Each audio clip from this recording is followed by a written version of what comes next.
Ako po si Jason Toledo. Dating tindera sa palengke, ngayon, teacher na.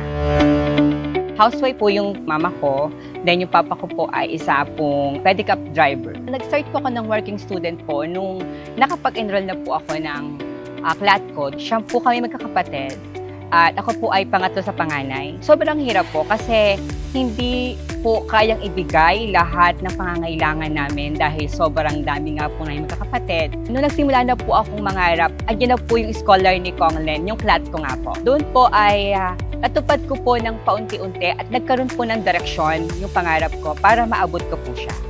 Hanggang sa makagraduate po ako.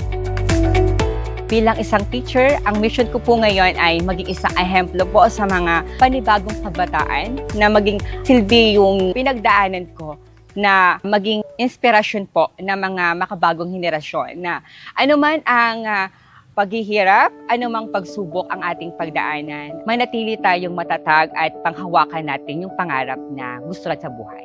At merong taong handang tumulong sa atin. Isa lang po yung gusto kong sabihin sa iyo, Ate Len. Marami pong salamat.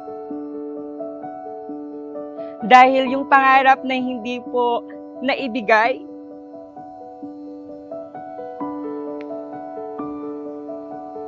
ng magulang ko, kayo po ang nagsilbing daan para maabot ko po ito.